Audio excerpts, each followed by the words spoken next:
Hi, welcome to another conversation about money. I'm Sarah McCrum, and today I'm in conversation with Thomas White. You're going to learn about Thomas by listening to him, but I want to introduce this by simply mentioning the fact that Thomas and I, who've known each other for more than a year now, decided recently to make a course about money that's called Money for Men Only. It's I've never done something like that before. So I'd like to start by asking you, Thomas, why? How did we make this decision? Why? Well, I think there's a simple pragmatism and there's something much more fundamental. I'll go to the more fundamental thing first, which is uh, the way men relate to money and the way women relate to money is very different. And we have a lot of money programs, and there are said to be for both genders or both orientations, if you will. But that's not that easy because when men are around in a mixed gender structure, they're not as honest because they just aren't. And when they're with just men, and they know it's like, okay, I can say those things that I'm not supposed to say. I'm able to really dig down deep in those things that are bothering me because there's a lot of indoctrination that we've received for our whole lifetime that affects our relationship with money. We don't even know it's a relationship, Sarah. One of the things that I think is unique about this, for me anyway, is there is a relationship. And if we can bring that into this dialogue, this conversation, this way to learn about money, it also enhances all the other relationships we have in our life. It's So I think, interesting actually, because in a way, what we're doing is when we explore money as a relationship. So you've got money that is often quite a taboo topic, and then you've got relationship, which is just a really challenging topic for most people. You put those into one room together, and then with just men, that's quite a spicy mix, I think. I think so. I am excited because I know the dance I've been doing this. I actually took my first course about money. Oh gosh, I was probably 30 years ago. So actually, I've been in this conversation a long time. But it was much more of an intellectual thing. It was called Money, Wealth, and Wisdom, or something like that. I was looking at the ontology of money and all the head stuff. Right? It was taught by guys who didn't understand anything about relationships, really. So that's how I got. I just deepened the place I was already in. So it was interesting, but it didn't fundamentally change my relationship with money. It just made it more so. So So did it make you, it probably, did it make you better at making money? no, Oh, no, it didn't I even was do that. I wasn't bad at making money, Oh, but you were already very good at it, weren't you? yeah, I was good at that. That wasn't my issue. Wasn't about that. It's that I had tied up um, who I was in that. So it wasn't just about making money. Is that who I was is in that space, and so I became really confused, and it was really challenging. So the making money part, yeah, it's all good because I was clever. I'm a clever guy, so it's easier for clever people to make money in life. But the problem is that they not satisfying. Okay, so this is interesting, isn't it? Because it's most people approach money around like I need to make money, or I need to make more money, or I need to make even more money, or I need to make even more money than that, or I need to invest my even more money, which is to make more money. I mean, everything is about money for money for money. But actually, when we really look at money, that's not even what money was ever about, in my experience. And once it's rather like, I think of young people getting a relationship. It's like I've got to get a guy, or I've got to get a relationship. But actually, a relationship isn't about getting another person. A relationship is about a lot of experience and a lot of things that become possible that are not possible on your own. But it's so interesting how we approach money because we think it's all about getting it. Well, it's a production conversation, producing it. And when I began to think about money as a relationship, which I didn't go as deep as I have gone with since I met you, it's like a dance. And that to me, it's like fun now. It's like I mean, yeah, there's not that I don't have challenging moments, but it's like the possibility to have fun here rather than ah. how are we doing money again? I think part of the challenge with people, the more and more and more, is it's also heavy, and looks like it's not possible, and get depression about it. And if we look at it as a dance, we just, oh, that dance, there's another tune coming out. I'm going to work with that one because that was not working as well, and it changes the possibilities for it. And then the whole thing about, well, why am I making money? I'm making money because I'm supposed to make money. I'm making money to take care of what matters to me. So just then it gives me kind of the sort of the way I like rumba rather than I tango rather than I like the other stuff. But that's the space of the dance rather than uh more, which is just, I was in that, and it's debilitating. So one of the challenges in that case, if I look around most people, I don't think as human beings we're actually that good at relationships. So if we bring this, like, I'm not saying we're amazingly good at making money. A lot of people are not very good at making money either. So if we bring the relationship piece into money, at one level, it does really bring in a challenge. What I love about it is that I think everyone would feel good about having a good relationship with money. It's just like you feel good about having good Yeah. relationships generally. And if your relationship with money doesn't feel really good, that always causes pain without fail. So at one level, I think looking at it in a relationship frame really frames the challenge, because the challenge is not just about the technical aspects of how you make money. Because if you have a relationship with money that pushes money away, it doesn't matter how technically good you are. You're always going to push it away. And I see people do that all the time. It's like they can set everything up and then they can't show up for the money.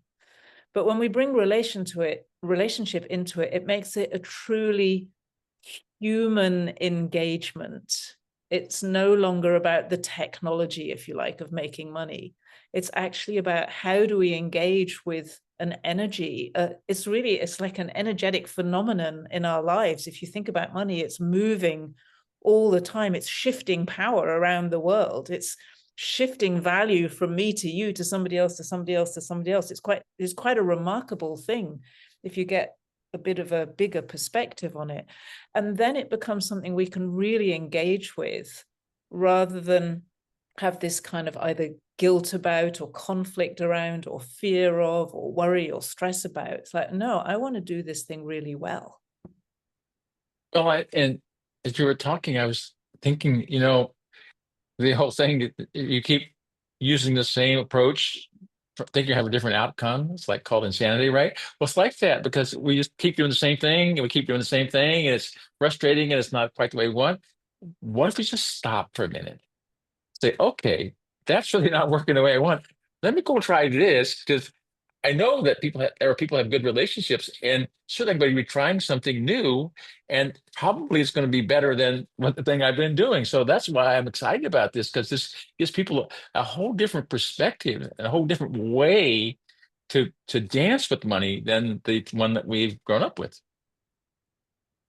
So if you look back to a time in your life when you were making a lot of money, but you were unhappy, it wasn't making you happy, which you've described to me, I'm curious, what did you feel you were looking for then? Because you probably weren't looking for a better relationship with money. I'm sure you probably didn't Not at think all. about that. No. So I'm actually really curious, what did you feel inside yourself that you were looking for when it became obvious that whatever you were doing around money, however much money you made, it wasn't making you happier? Can you remember? Well, I do. I had several moments, but the one that's most top of mind right now is, yeah, I was married to someone, and we were really good in at making money. Actually, we were just brilliant. We were making, multiple millions of dollars a year income. Well, our marriage was horrible, and our life was miserable, and it's really, I traveled most of the time, so I wouldn't have to be around her. It was really just, well, I knew that was just wrong, but but that part of me that wanted to work hard and have money was like, well, I'm doing that, and it came collapsing down for reasons that aren't relevant here, but like, so I knew that I had all the things I could ever want. Have the perfect car, the perfect house, and the vacations, and the blah, blah, blah, blah, blah.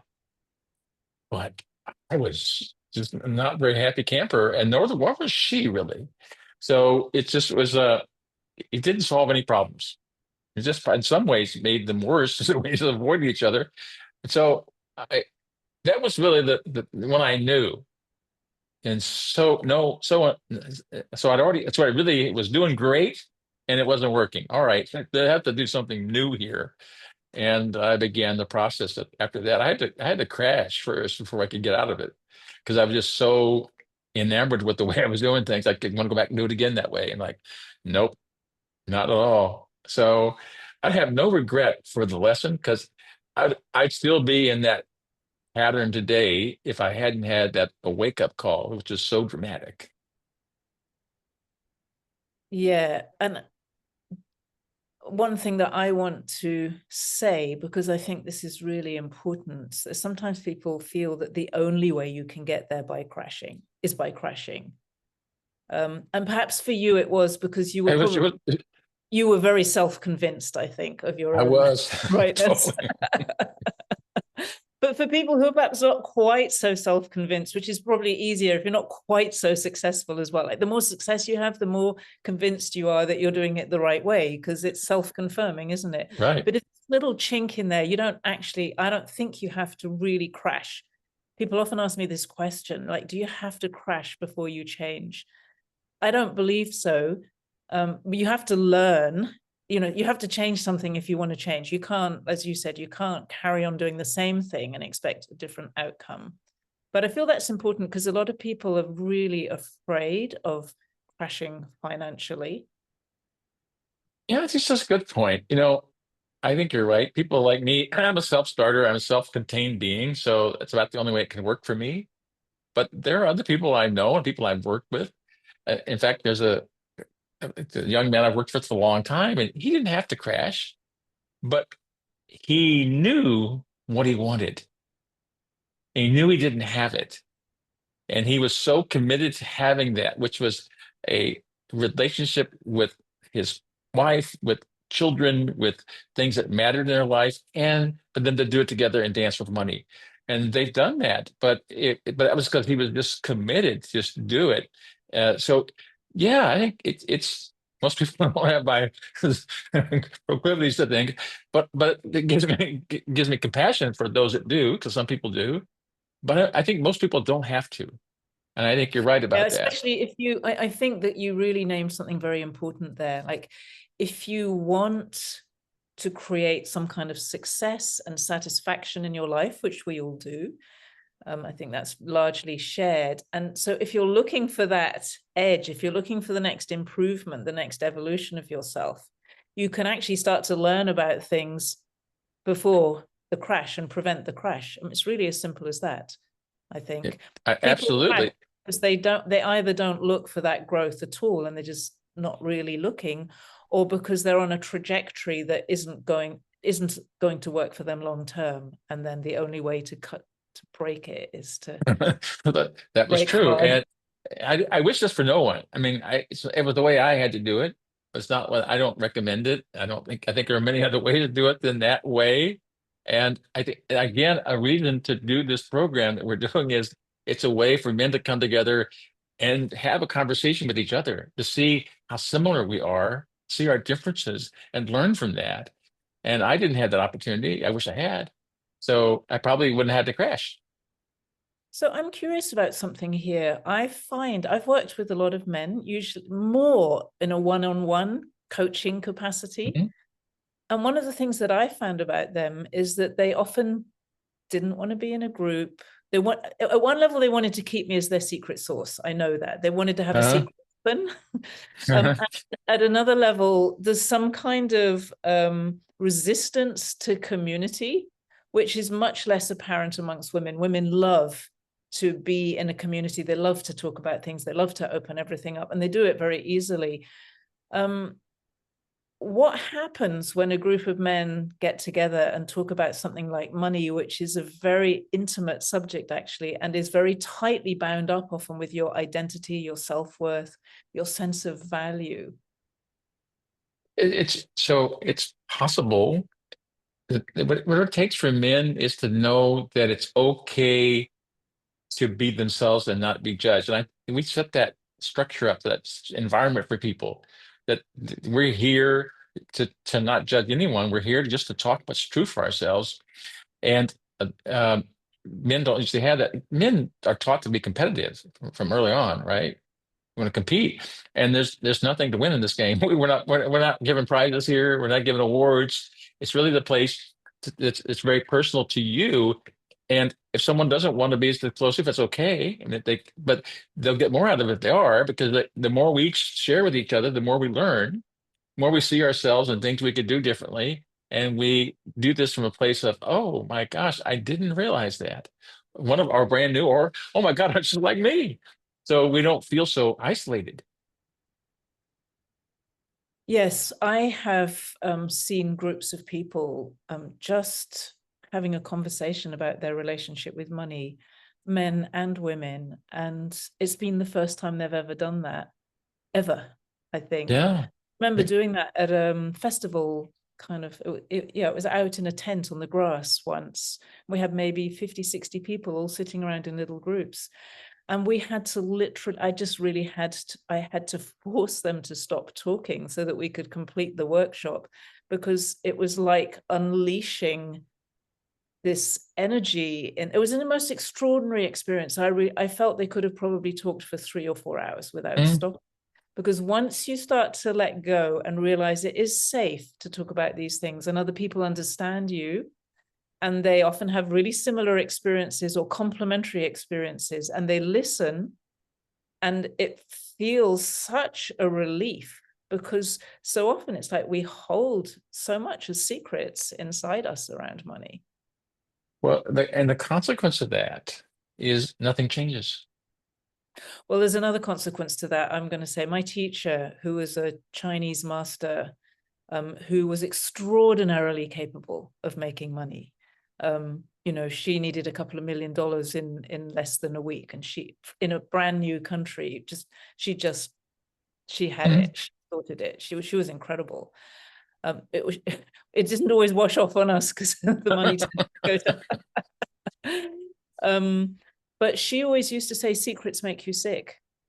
And I think that this is actually, it's really important to understand, because what I see is often is the real suffering that emerges from not being open about our relationship with money and our stories about money and our experience with money, is not that, you have some sudden awful attack, but you just build this grumbling, unhappy, conflicted energy inside you that grinds away for years. And that is what turns into the chronic diseases that so many people experience today. It is what turns into the emotional kind of, not necessarily turmoil, but again, this kind of grinding emotional unhappiness.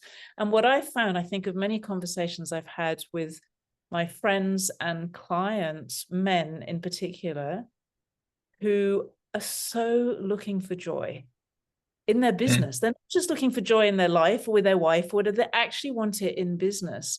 They're looking for enjoyment and joy. They are so looking for freedom. And when you have that grinding kind of conflict, emotional discomfort, breaks out in anger or frustration or all these different things, that is a killer to joy, actually. And when you can talk about these things and free it up, you can start to access your own joy and feel the freedom that you so long for from the inside. Yes. And not only the physical kinds of challenges that you're speaking to, it makes sense. It's also the relationship diseases these are. Because, if I'm not comfortable with money and I'm not truthful with myself, I'm not going to be truthful with my partner or my business people, whatever. And that the cost of that is substantial, and there's no joy possible when I'm hiding, and usually I'm hiding from me first, and then I hide from others only because I'm hiding it from me. So being able to clear clear the air inside of ourselves. If you take the energy and just clean it out, let that go, it makes things possible that would not be otherwise. I think all of us get into partnerships with someone because we want to work. Yeah. And if this is often a factor which keeps it from working the way it could. Well, what I've found is that actually, I'm not sure if I should say this, but I'm going to say it now because I've started. But typically, I found that, especially amongst men, they start to look for learning or help or coaching or something, not usually when it's about money, but when it's about the relationship. It's not necessarily that a relationship is falling apart, but often it's that your relationship with money and business and work is just making you feel a distance in your relationship, perhaps because you're so tied up with work, you can't be really present. And it causes friction in relationships. And what I've seen is that that's actually when people start to look for help. And I think that's really interesting because I've observed time and time again, and people observe back to me that when they start talking about their relationship with money, they discover exactly the same patterns as they have in their personal relationships. So when you start to heal those patterns or improve that relationship, it has a knock-on effect to the other relationships without you having to do anything about it. So it's a very nice way of dealing with something you often don't really know how to deal with. Like, when a relationship gets a bit frosty or cold, or I remember a guy who said to me, I watched my daughter dance. She was 5 years old or something on stage yesterday, and I didn't feel anything. This kind of, we can relate to that. And it's so painful, but what could he do? He has to hide it even. Right. And pretend to his daughter that she's beautiful and it's lovely and all of that, but he wasn't feeling anything. And we can have variations of that. That was extreme. So that disconnection that we feel from ourselves and we feel from our life, and then that plays out in our relationships. We don't feel really present and connected with the people we love. All of that a lot of that comes back, I think, in many ways to money and to the pressures to make money and to work and to keep doing all of these things, keep the show on the road, the family show on the road. And so if we open that up, it opens up the whole lot of it. And it's actually it's a really nice experience. It's not a horrible, scary, or risky experience. It's a really nice experience to free up that relationship energy. Everybody I've ever worked with money, and men particularly, they all these anxieties early, and once they move through it, they're like surprised by how all that was just fear. It wasn't real, and it's not. None of it's real. Like, oh my gosh, if I'd known that, yeah, me too. If I'd known that earlier, I might have done something with it. I don't know if that was true for me because I'm hard-headed, but I think it's true, right? And the attention of energy you put on the hiding part and the fear part is taking away from other things we could be doing. You said about joy. Well, joy is not possible because I'm robbing from my attention bank with all this worry, rather than letting me have the joy of money too. Your money loves you. Well, what if you could experience that? Really? Oh no, it's so different. It's Yeah. just so different. And look, sometimes it sounds very ideal. Love money, money loves me. First of all, people say, well, what on earth does that mean? But let's say we get over that question. It kind of makes some sense. And then you think, oh, well, I've got to somehow be perfect. And that seems so far away. But my experience, it's again like a relationship. A little bit of love goes a long way. And on a little bit of love, you can build a little bit more love. And on that, you can build a little bit more love. So it's not a recipe for, we're so used to these recipes like do this and you'll make $1 million a year from this, or become a whatever it is. We have these really fake promises, actually, mostly in a lot of marketing. But the real promise when you transform your relationship with money in that way, like love money, not from greed or any of those things, but a genuine open-hearted love, because it's an amazing energy that empowers your life. And then allow yourself to be loved by money so it feels safe to receive it. It doesn't feel like it's somehow bad, or you should feel guilty, or you're taking from somebody else. You really understand the abundance of it. And that's something that it starts to work immediately. Like, lots of people write emails to me saying, oh, I've just started reading your book, and they literally do receive more money, often unexpectedly. So it starts to work immediately in the outside world as well. But it's really the long term, I think, that is interesting, because it's a relationship that's with us for the rest of our life. And if we keep on growing it, then we're growing something inside our life. Like, we're growing the wealth of our life. We're growing a rich life, not just a rich bank account. And then now we're talking a different story altogether. We're talking a story, I think, that, it's like, that's actually what I'm really looking for. Well, I have an unusual story in some ways that well, which is I was married for 25 years and then divorced for 23 years and then back with my wife. And so I have a before and after picture. I have the before, which is how I was when I was married the first time. And I have now when we have this complete intimacy around money. And there's no secrets in our life, which I used to have lots of secrets. And what's possible is so much better. And if I know, I mean, it's like, So what does that wow. mean when you say what's possible?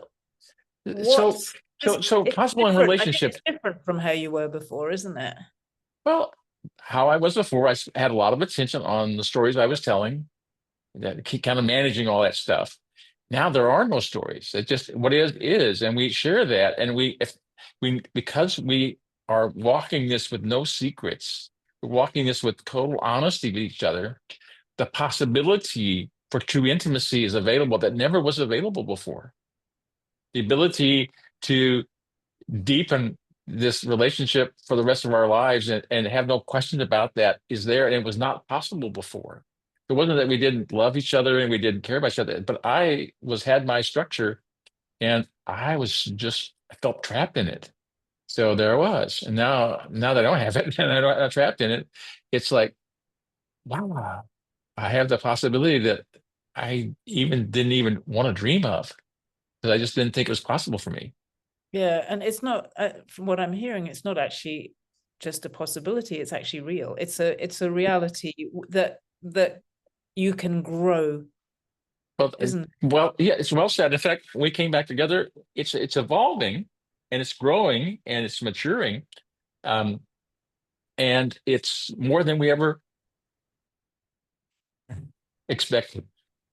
And I think that phrase, more than we ever expected, is a really I think it's a really good place to end. I want to just simply add something to it, because that's been my experience with money, and with opening up this relationship with money, is that what you actually get, I often say to myself, I'm living a life now that I couldn't have asked for.